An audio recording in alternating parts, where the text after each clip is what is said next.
So when it's recorded, it will be a lot smaller. Okay, and I'm going to mute everybody, but the person that is speaking, and if you're not speaking, turn off your video. I should keep my video on, correct? Because I'm recording also. I don't know. No. You don't No, need I to keep your turn it video. off. Okay. You don't need to keep your video on, Bree. You'll be Okay. seeing it. You'll be seeing what's happening. Your computer will get it, but it's Okay. just that we won't be able to see you, but you'll be able to see everything else. That's fine. Okay. Hey, John Ivins, you probably also need to turn off your video.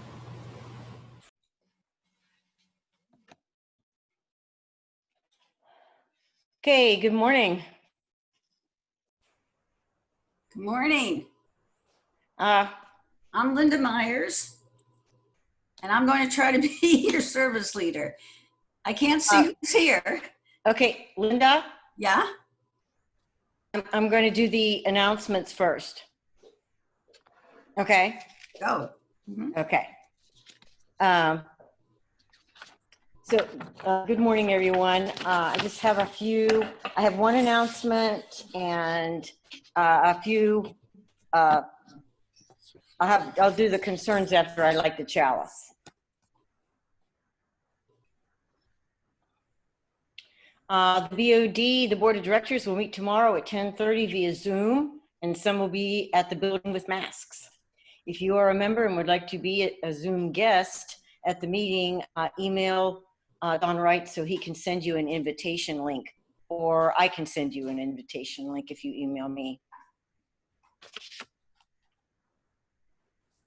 Okay, I would like to light the chalice this morning, and then I will do a couple of concerns that we have for our congregation.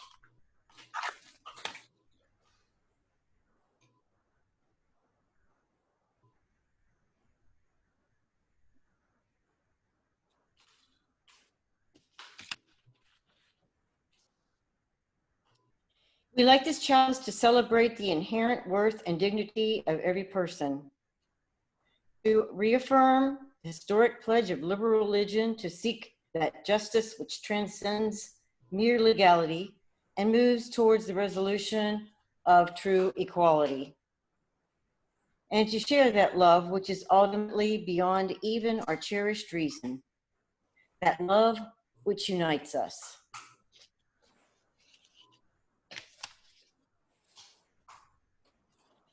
I have a concern that Judy Capone was taken to Seven Rivers Hospital with severe stomach pain. I spoke to her son this morning, and she is in ICU after gastric surgery, and he's going to know more about how she's doing, but she's been awake and looking for her cell phone, which they won't give to her right now yet.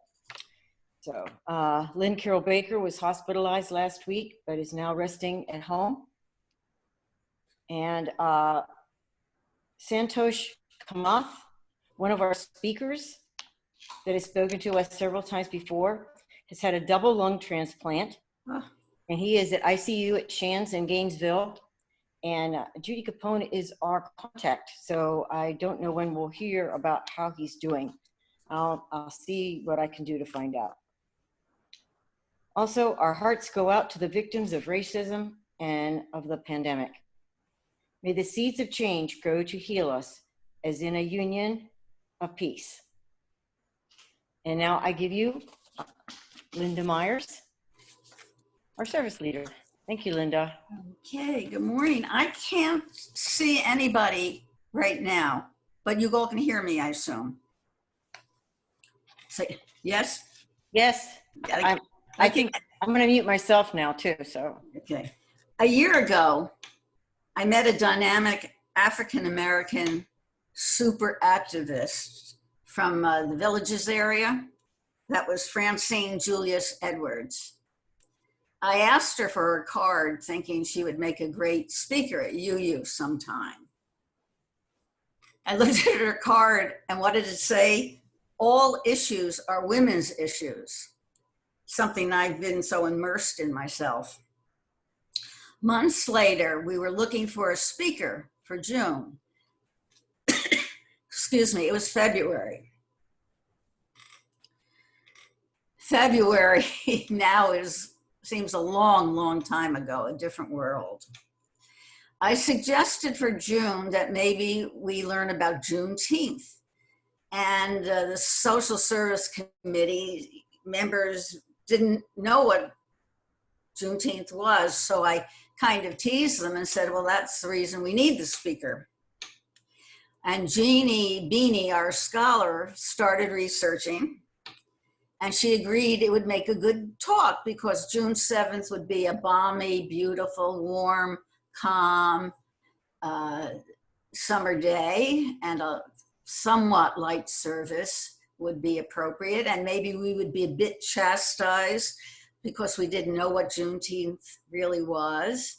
So, as I said, we booked her, and we thought maybe that might have some potluck afterwards, which we'll, of course, have to do at home now. But February being so long ago, today is hard on so many of us, as Connie pointed out, and even harder on people who have been closely tied all their lives to the social justice, racial justice situation. And she just couldn't make it. She kind of fell apart. This has been particularly complicated for all of us now, learning to work on Zoom. And this has been a particularly difficult service to put together, and I have been a particularly difficult person to deal with. I'm sorry. At 9 o'clock last night, 9:06, we got the message that she couldn't come today. But your team really pulled together. And I think it was Pam who talked Jeannie into going ahead and telling us some of the information he had learned that she had started to research 6 months earlier. So she's going to use whatever information she had and could work on overnight. Jeannie, as some of you might not know, is one of the founding members of NCUU. She's been a clerk many times, which I always thought was the hardest job of all. She might have been treasurer. She sings beautifully, and may have been on a dozen other committees for all I know, in addition to the Sunday Service Committee. So I just want to say one more thing, that our donation today was to go to feed the poor in Ocala. You know, Ocala really has a much different makeup than we do. And there's a desperate need for food. I even understand that their COVID numbers are increasing while ours have decreased. So I have put on the chat the address to make out a donation check. It goes to the Bridges Project of Ocala. It's on the chat. And I think the best thing is to mail your checks to our NCUU mailbox. That is P.O. Box 94, Holder 34445. Oh, great number, 34445. And then I'll collect them from John and bring them all up to Ocala someday. So it's now time for Jeannie, who's pinch hitting, and we're so lucky to have her.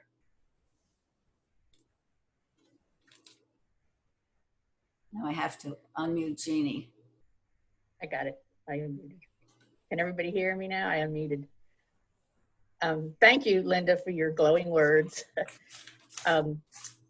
I did want to mention that today's sermon, as she mentioned, I did not write it. It was written by Reverend Eric Wickstrom from Thomas Jefferson Memorial Church in Charlottesville, Virginia. And I did update it slightly, so it's got some more current information, but these words are like 99% his, not mine. But I do feel very strongly what he has to say. I wanted to start out by reading a few words from the transcript of Abraham Lincoln's Emancipation Proclamation. Whereas on the 22nd day of September, in the year of our Lord, 1862, a proclamation was issued by the President of the United States containing, among other things, the following, to wit, that on the first day of January in the year of our Lord, 1863, all persons held as slaves within any state or designated part of the state, the people whereof shall then be in rebellion against the United States, shall then be thenceforth and forever free, and the executive government of the United States, including the military and naval authority thereof, will recognize and maintain the freedom of such persons, and will do no act or acts to repress such persons or any of them in any efforts they may make for their actual freedom. So those were Abraham Lincoln's words. Juneteenth, Linda did give you a brief little summary of it. It's also known as Freedom Day, Jubilee Day, and Cell Liberation Day. It's an American holiday that is usually celebrated on June 19th, so that's why we're doing this in the month of June. On June 19th, in 1865, the Emancipation Proclamation, which had been issued on January 1 of 1863, was read to enslaved African Americans in Texas by Gordon Granger. And I'm embarrassed to say that I had never heard of Juneteenth until relatively recently when Linda brought it up. I keep discovering just how much American history I never learned, and perhaps even more disturbingly, no one ever thought important enough to try to teach me. All that history gets lifted up each February, for instance, as though Black history and American history are not the same thing. So Juneteenth is a fusing of June and 19th, because it was on June 19th, 1865, that Union General Gordon Granger stood on the balcony of a prominent building in Galveston, Texas, and read aloud General Order Number 3, which said, in part, the people of Texas are informed that, in accordance with the proclamation from the Executive of the United States, all slaves are free. This involves an absolute equality of personal rights and rights of property between former masters and slaves, and the connection heretofore existing between them becomes that between employer and hired labor. That's pretty impressive. Can you imagine what that would have felt like for the formerly enslaved population of Galveston? They hadn't heard yet about President Lincoln's proclamation of their freedom some 3.5 years earlier. So this was a day that would cry out to be memorialized. Juneteenth celebrations became annual events throughout Texas and eventually throughout the United States. 46 of the 50 US states and the District of Columbia have recognized Juneteenth as either a state holiday or a ceremonial holiday or a day of observance. The 4 states that do not recognize Juneteenth are Hawaii, North Dakota, South Dakota, and Montana. I find that very interesting, North Dakota, South Dakota, and Montana. So Juneteenth is a really big thing, and I had never even heard of it, so maybe this is new to some of you too. I would ask, how is that possible? But we all know the answer, don't we? The dominant culture in which we live, the dominant narrative that defines us as a country, does not have time or energy or focus or interest really in anything other than itself. That's why we have Black History Month in February, Women's History Month in March, LGBT History Month in October, Transgender Awareness Month in November, just to name a few. This is one way our culture, and by our culture, I'm referring to the dominant culture, the culture made by, for, and about people who look more or less like me, can recognize the undeniable fact that ours is not a homogeneous society, while simultaneously reinforcing the otherness of everybody who doesn't look more or less like me. One dimension of this dominant culture's narrative is a mindset of what I'll call been there, done that, cross it off the list. Here are two examples of what is meant by that. Slavery was terrible, awful, heinous, but we fought and won the Civil War, and the Emancipation Proclamation put an end to slavery. Been there, done that, cross it off the list. Secondly, the Jim Crow era was terrible, awful, heinous, but the civil rights battles of the 50s and 60s won equality for all. I mean, look, today, we even have had a Black president. Been there, done that, cross it off the list. But that's not how it works, of course. The truth is that there is a river of pain that runs through our nation's history. A river of torment and torture, a river of separation and segregation, dehumanization, demonization, a river that has never stopped flowing, ever. We, and right now I'm really talking to people like me, who've been raised to think of ourselves as white, we would like to think that at least it has gone underground or slowed to a trickle, but it hasn't, except perhaps in our own mind's eye. But we need to think this, we need to believe this, because if we didn't, we wouldn't be able to go to sleep at night, so wet would our sheets be from all our tears. We, and here I do mean we inclusively and collectively, meaning we as in all of us, we need to see together the truth of things as they really are. We need to see those things that some of us try so hard not to see, and yet others of us are so continually forced to see. Here's one such thing that seems appropriate to see on Juneteenth, 2020.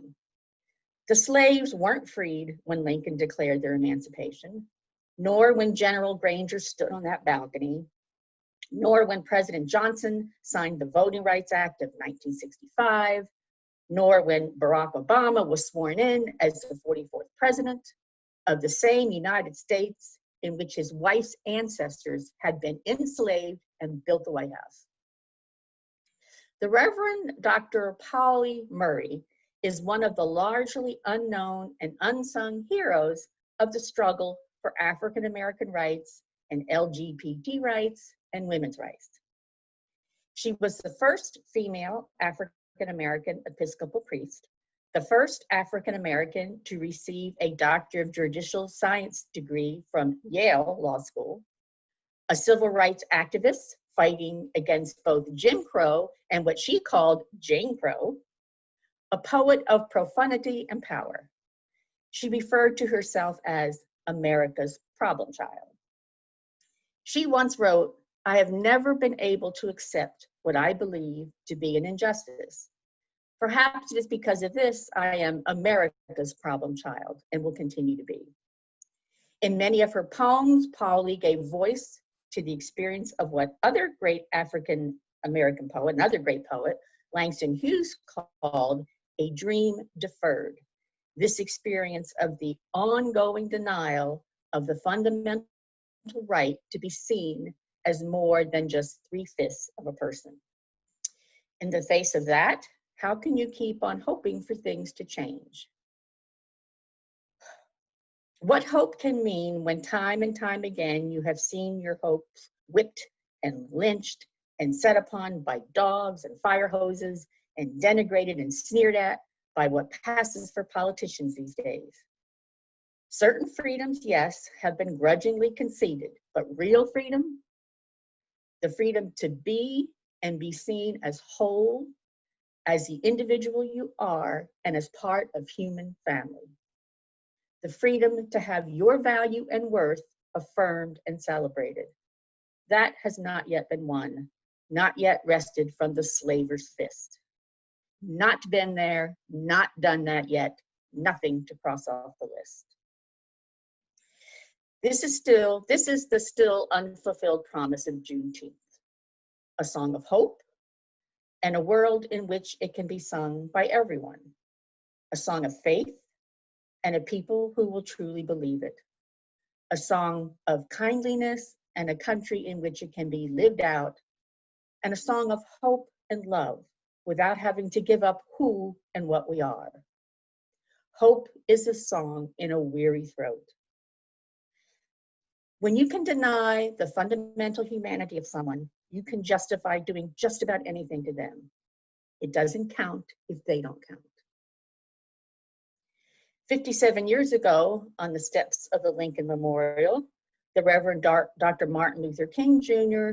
called the Declaration of Independence's assertion that all are created equal to be a promissory note that had not yet been made good on, and it still hasn't. And so the weary throat must keep singing. One who knew and beautifully expressed that song was the poet Maya Angelou. She speaks of it in one of her most well-known poems, I Know Why the Caged Bird Sings, and I'll share that with you now. The free bird leaps on the back of the wind and floats downstream and dips his wings in the orange sun rays and dares to claim the sky. But a bird that stalks down his narrow cage can seldom see through his bars of rage. His wings are clipped and his feet are tied, so he opens his throat to sing. The caged bird sings with a fearful trill of the things unknown but longed for still. And his tune is heard on the distant hill, for the caged bird sings of freedom. The free bird thinks of another breeze, and the trade winds soft through the sighing trees, and the fat worms waiting on a dawn-bright lawn, and he names the sky his own. But a caged bird stands on the grave of dreams. His shadow shouts on a nightmare scream. His wings are clipped and his feet are tied, so he opens his throat to sing. The caged bird sings with a fearful trill of the things unknown but longed for still. And his tune is heard on the distant hill, for the caged bird sings of freedom. Oh, the throats that sing this song may indeed be weary, yet the song remains strong. This song has many variations, yet still it is one song, the song of freedom and a long ago made promise fulfilled. But here's some good news. The police cannot silence it. The National Guard cannot stop its steady beat. Donald Trump and his minions can't drown it out. But there's work to be done. We, those of us who have been taught that we are white, need to take it up.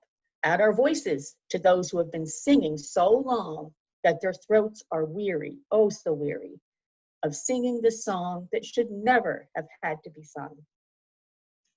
The song of hope and a world in which it can be sung by everyone. The song of faith and a people who will truly believe it. The song of kindness and a country in which it can be lived out. The song of hope and love without having to give up who and what we are to sing it. Thank you for listening.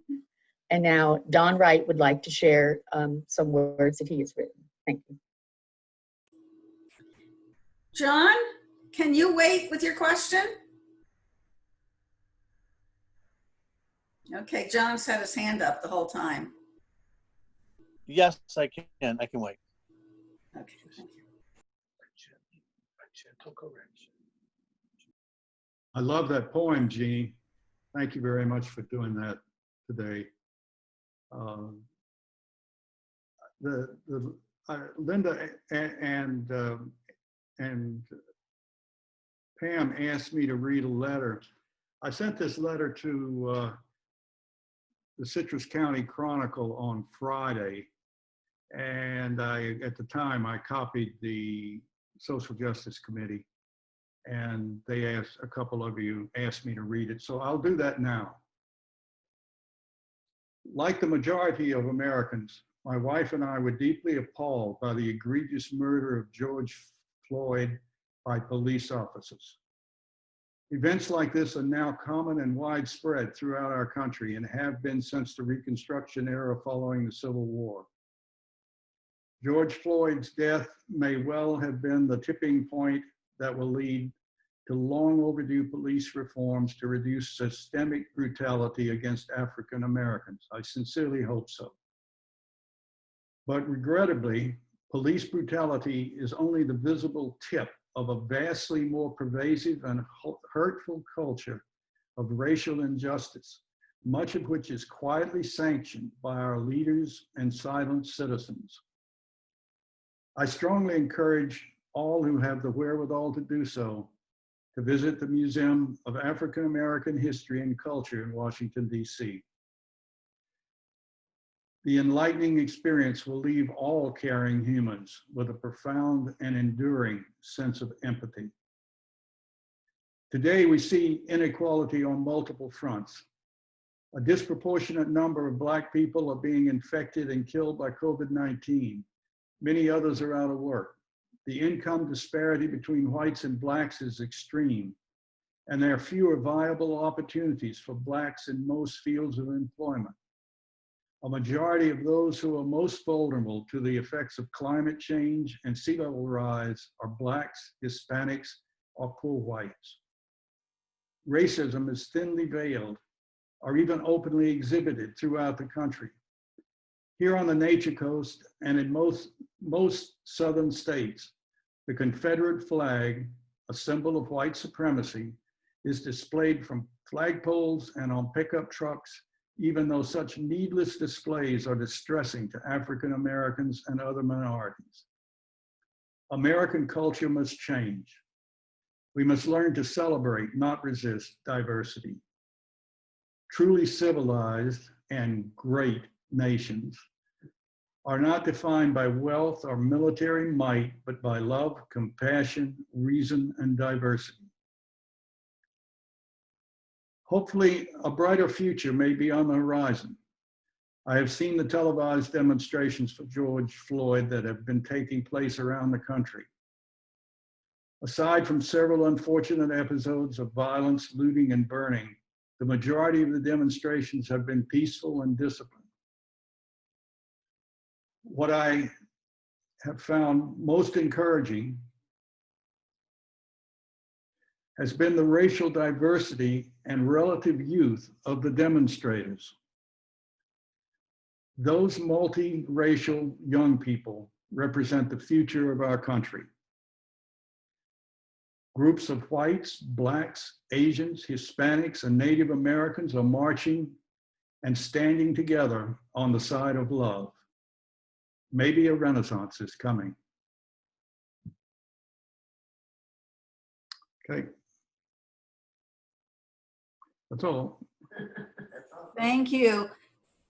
How about we take a few questions of Jeannie, remembering, of course, that she's pinch hitting, and if and I'm sure we're going to morph into what Don is concerned about, because we all are. So can I call on you first, John? John Ivins?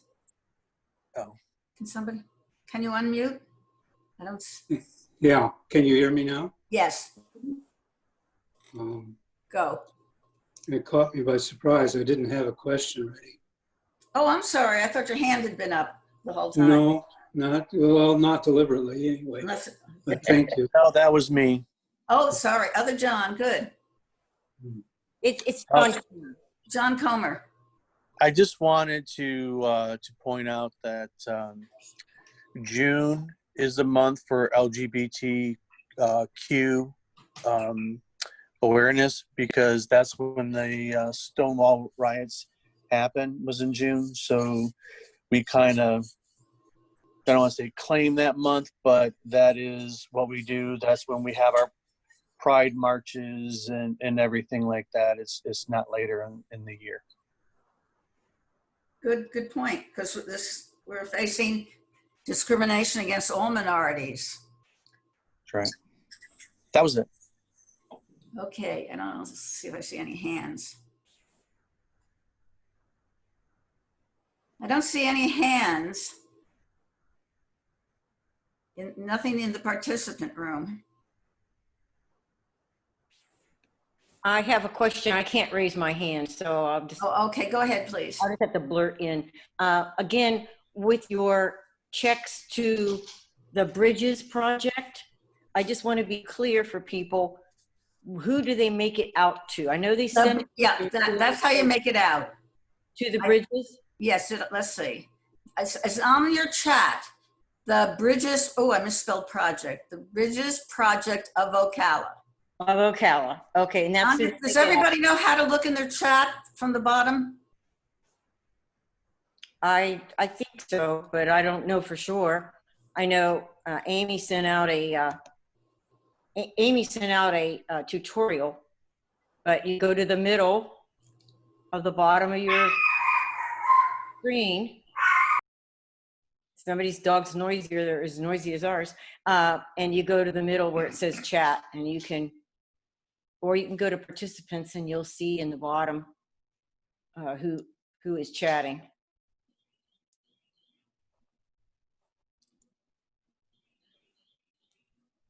Well, I'd like to thank Jeannie and the Sunday service for pitch hitting the last minute. Did a good job, Jeannie, and it was informative, and there's some of those things that just aren't taught in school. It does look like there's a couple of hands up from Pam. I can't see whose hands are up. I'm sorry. Okay, Pam Ripper, and then Margot Wilson.